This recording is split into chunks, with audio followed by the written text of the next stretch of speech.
పైకి చదవడం మరియు షేర్ రీడింగ్ కార్యకలాపాలు అద్భుతాలు చేశాయి.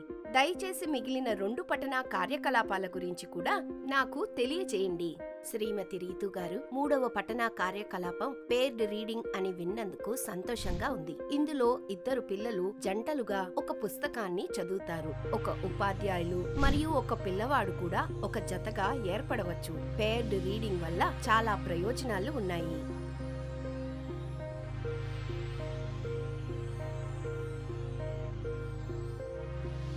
ప్రారంభంలో ఉపాధ్యాయుడు పుస్తకాన్ని చదవాలనుకుంటున్న వారి స్వంత భాగస్వామిని ఎంచుకోమని పిల్లలని అడగాలి. కొంత సమయం తరువాత పిల్లలు వారి పఠనా స్థాయిని దృష్టిలో ఉంచుకుని జత చెయ్యాలి. కొంతమంది పిల్లల పఠనా స్థాయి ఆకుపచ్చగా ఉండవచ్చు.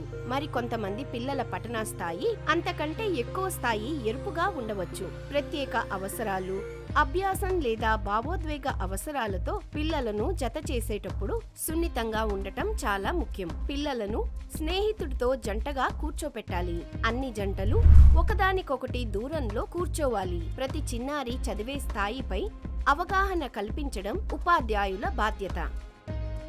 ఏదైనా గందరగోళం నివారించడానికి అర నుండి పుస్తకాలను ఎంచుకోవడానికి ఒకేసారి 4-5 జంటలను అడగండి. ఆపై మనం వారి జంటతో పుస్తకం యొక్క శీర్షిక మరియు చిత్రాలను చర్చించమని పిల్లలను ప్రోత్సహించగలము. విద్యార్థులు తమ పుస్తకాలు మరియు భాగస్వాములతో స్థిరపడిన తర్వాత ఇప్పుడు పఠనా సమయం దశలు వస్తాయి. చదవడం ప్రారంభించడానికి పిల్లలకు సమయం ఇవ్వండి. నడవండి మరియు పిల్లలని గమనించండి. విద్యార్థులు ఒకరికొకరు ఎదురుగా కాకుండా పక్కన కూర్చున్నారో లేదో తనిఖీ చెయ్యండి. విద్యార్థులు చదివిన వాటిని వినండి మరియు వారి ప్రయత్నాలను ప్రశంసించండి. కఠినమైన పదాల విషయంలో పిల్లలకు సహాయం చేయండి. విద్యార్థుల అవగాహన వంటి ప్రశ్నలను తనిఖీ చేయటానికి ఎంచుకున్న పుస్తకం కథనం నుండి కొన్ని ప్రశ్నలు అడగవచ్చు. మీరు ఏ పుస్తకం తీసుకున్నారు? దాని పేరేంటి?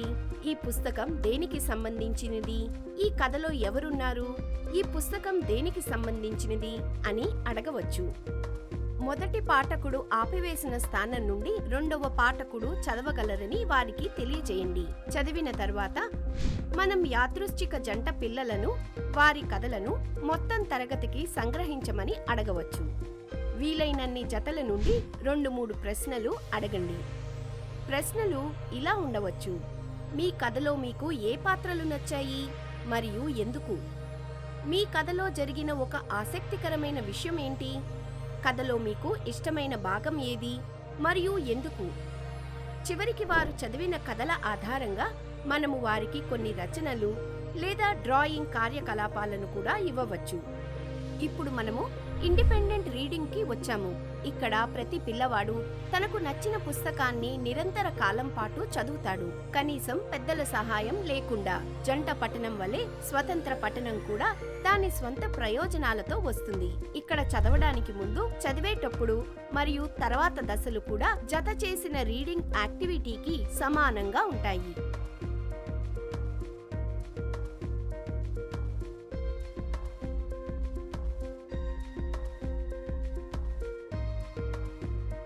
దృష్టిలోపం ఉన్న పిల్లలకు ఈ కార్యకలాపంలో మనం ఎలా సహాయం చేయవచ్చు?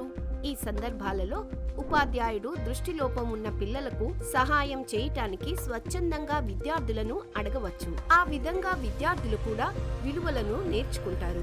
ఉపాధ్యాయుడు కూడా ఈ పనిని చేపట్టవచ్చు. మనకు ఇప్పుడు మొత్తం 4 పఠనా కార్యకలాపాలు తెలుసు. రండి, ఈ రోజు మనం నేర్చుకున్న వాటిని సంగ్రహిద్దాము.